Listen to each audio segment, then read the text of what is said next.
ఆయన చేరదీసే దేవుడు. ఆమెన్ చెప్దాం అందరము. స్తోత్రాలు గట్టిగా చెల్లిద్దాం. ఆమెన్ చెప్పండి. ఆమెన్ చెప్దామండి.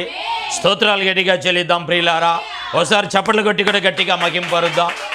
తండ్రి నిన్ను విడిచిన, తల్లి నిన్ను మరచిన, నీకైన వారు దూరమైనా, నీ భర్తే నీకు దూరమైనా, నీ ఉద్యోగంలో నీకు సమస్య వచ్చి విడిపోయినా, దేవుడు ఈరోజు నీతో సూటిగా మాట్లాడుతున్నాడు వాక్యముల నుండి.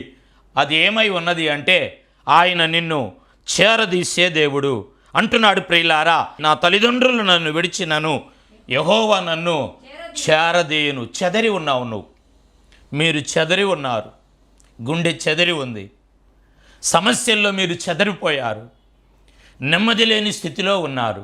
ఏదో ప్రాంతంలో ఈ వాక్యాన్ని వింటూ మీరు నన్ను చేరదీసేవాళ్ళు లేరు, నన్ను ఆదరించేవాళ్ళు లేరు, నన్ను నిలబెట్టేవారు లేరని నీవు బాధపడుతూ ఉన్నావు. బాధపడుతున్న సహోదరి, బాధపడుతున్న దైవ సేవకుడా, ఆయన నిన్ను చేరదీయును, చేరదీయును. నిన్ను చేరదీయబోతున్నాడు. యుద్ధాల మధ్య, భూకంపముల మధ్య, కరువుల మధ్య, కొత్త కొత్త వ్యాధుల మధ్య, సమస్యల మధ్య దేవుడు నిన్ను చేరదీయబోతూ ఉన్నాడు. దేవుని వాక్యము ఇలాగా సెలవీయబడుతుంది ప్రియులారా. బైబిల్ గ్రంథంలో, ఋతు గ్రంథంలో రాయబడుతున్న మాట ప్రియులారా. నయోమి తన యొక్క బెత్లెహేమును, యెరూషలేములో బెత్లెహేమును విడిచి మోయాబుకి వెళ్ళి ఆమె చెదిరిపోయింది.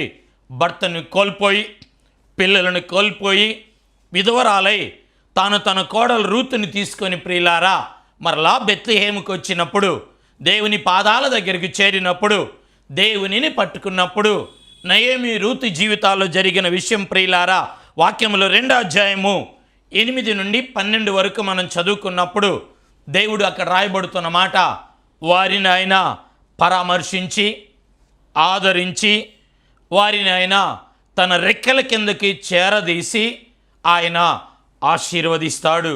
నా ప్రియ సహోదరి సహోదరులారా, నిన్ను దేవుడు చేరదీయబోతున్నాడు, నిన్ను దేవుడు బలపరచబోతున్నాడు.